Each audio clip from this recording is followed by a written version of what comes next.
Bienvenue sur ma chaîne. Le président de la Liga, Javier Tebas, admet qu'il n'aime pas les questions fiscales entourant les joueurs vedettes Cristiano Ronaldo et Lionel Messi, mais son organisation a déclaré qu'il n'avait pas le pouvoir d'empêcher une telle situation. Tebas estime qu'il n'est pas sain pour l'image du football espagnol de Messi et Ronaldo de trop s'appuyer sur les conseils de leurs conseillers en matière financière, mais Tebas estime que les deux joueurs leur rôle dans le scandale fiscal qu'ils ont défendu. Avant de continuer, prends le temps de souscrire et appuyer sur la touche de notification pour les futurs. Je n'aime pas les problèmes que rencontrent ces joueurs, a déclaré Tebas lors de la conférence mondiale soccer. Premièrement, dans les deux cas, il y a un problème d'interprétation des normes fiscales espagnoles. Il ne s'agit pas de l'argent du club, mais de l'argent des sponsors. Que peut faire la Liga dans cette situation? Ronaldo est accusé d'avoir détourné 14,7 millions d'euros d'impôts du Trésor espagnol entre 2011 et 2014 en dissimulant des revenus issus du droit à l'image. Le capitaine portugais est accusé d'avoir détourné des fonds via une société irlandaise vers un paradis fiscal des îles Vierges britanniques. Messi a été reconnu coupable d'avoir fraudé le Trésor espagnol de 4,1 millions d'euros entre 2007 et 2009. Les autorités judiciaires espagnoles ont réduit sa peine de 21 mois de prison à une amende de 252 000 euros. Son père, Jorge, a dû payer 180 000 euros. L'Argentin a également été condamné à une amende de 2 millions d'euros, dont 1 million d'euros pour son père.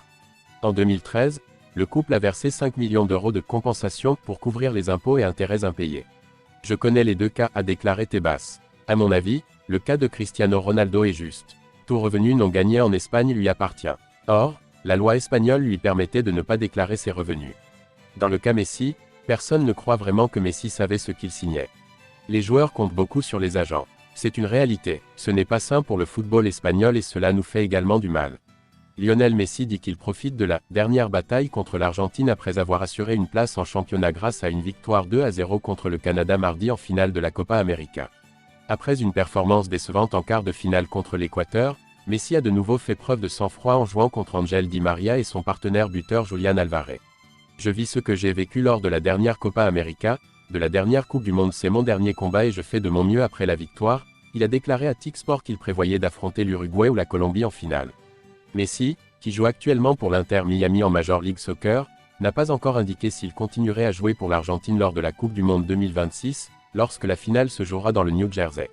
Mais interrogé sur les commentaires de Messi sur le dernier match, l'entraîneur argentin Lionel Scaloni a appelé au calme. Nous devons le laisser tranquille, il sait que nous ne pouvons pas lui fermer la porte.